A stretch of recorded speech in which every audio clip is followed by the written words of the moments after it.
Praise the lord. ఈరోజు మనం దేవుని వాక్యంలో నుండి రోమీలకు రాసిన పత్రిక 3వ అధ్యాయము 23వ వచనాన్ని చూద్దాం.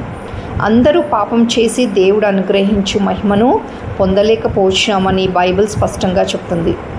ఆ పాపం యొక్క పర్యవసానము పరిశుద్ధుడైన దేవుని నుండి వేరుపరచబడటం. కానీ దేవుడు తన అనంతమైన ప్రేమ మరియు కరుణతో తన యొద్దకు తిరిగి రావడానికి ఒక మార్గాన్ని ఏర్పాటు చేశాడు. అదేంటిదంటే యోహాను సువార్త 14వ అధ్యాయం 6వ వచనంలో యేసు స్వయంగా ఇలా అన్నారు, నేనే మార్గమును సత్యమును జీవమును, నా ద్వారానే తప్ప ఎవడును తండ్రి యొద్దకు రాడు. అలాగే అపోస్తుల కార్యములు 4:12లో మరి ఎవని వలనను రక్షణ కలగదు యేసు నామమునే తప్పించి. ఈ రక్షణకు ఒక పరిపూర్ణమైన బలియాగం అవసరమై ఉంది. పాత నిబంధన గ్రంథంలో మనం చూసినట్టయితే పాపం కోసం బలులు అర్పించబడ్డాయి, కానీ అవి తాత్కాలికమైనవే. క్రీస్తు బలియాగము భిన్నమైనది. హెబ్రీయులకు రాసిన పత్రిక 9వ అధ్యాయం 28వ వచనాన్ని మనం చూసినట్టయితే క్రీస్తు అనేకుల పాపమును భరించుటకు ఒక్కసారి అర్పింపబడెను. సిలువపై ఆయన మన స్థానాన్ని ఇష్టపూర్వకంగా తీసుకున్నాడు. మొదటి పేతురు పత్రిక 2వ అధ్యాయం 24వ వచనం ఇలా చెప్తుంది, మనం పాపముల విషయమై చనిపోయి నీతి విషయమై జీవించినట్లు ఆయన తానే తన శరీరమందు మన పాపములను మ్రాను మీద మోసుకొనెను.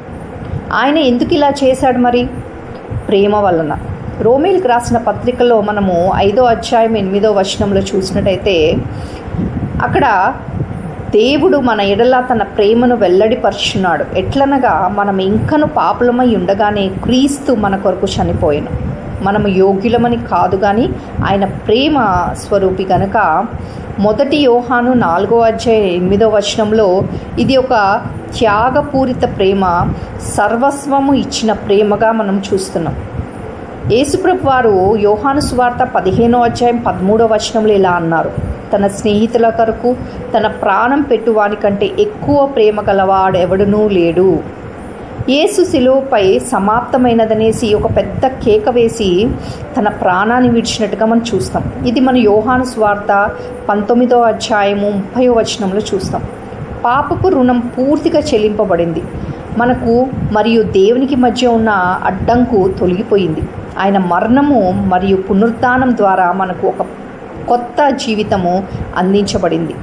ఈ బహుమతిని పొందటానికి మనం విశ్వసించాలి. రోమీలకు రాసిన పత్రిక 10వ అధ్యాయము 9వ వచనంలో మనకిలా చెప్తుంది, యేసు ప్రభువుని నీ నోటితో ఒప్పుకొని దేవుడు మృతుల్లో నుండి ఆయనను లేపెనని హృదయం నందు విశ్వసించినడలా నీవు రక్షింపబడదు. ఇది మన పాత జీవితం నుండి తిరిగి క్రీస్తులో అందించబడిన కొత్త జీవితాన్ని స్వీకరించడానికి ఒక పిలుపుగా ఉంది. మరి ఈరోజు ఈ అద్భుతమైన ప్రేమను గుర్తించడానికి నువ్వు నీ మనసును ఉంచుతావా? దేవుడు నిన్ను ఆహ్వానిస్తున్నాడు. సిలువ కేవలం ఒక చారిత్రక సంఘటన కాదు, కానీ అది వర్తమాన వాస్తవికత మరియు రక్షించబడుచున్న మనకు దేవుని శక్తి అయి ఉన్నది. మొదటి కొరింథీయులకు 1వ అధ్యాయము 18వ వచనంలో మనం చూస్తాం, ఆయన బలియాగాన్ని అంగీకరించండి, ఆయన క్షమాపణ స్వీకరించండి మరియు ఆయన ప్రేమతో అందించే నిత్య జీవంలోనికి అడుగుపెట్టండి.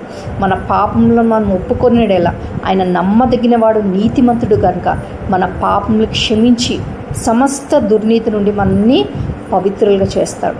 కాబట్టి ఇది మొదటి యోహాను 1వ అధ్యాయము 9వ వచనంలో చూస్తాం. కాబట్టి ఈరోజు దేవుని సన్నిధికి వచ్చి నీ పాపములు ఒప్పుకో. దేవుని సన్నిధిలో ఆయన రక్తం ద్వారా నీ పాపమునకు విముక్తి, విడుదల పొందుకుంటావు. నీకు నిత్య జీవం ఇవ్వటానికి యేసుప్రభు వారు ఇష్టంగా ఉన్నాడు.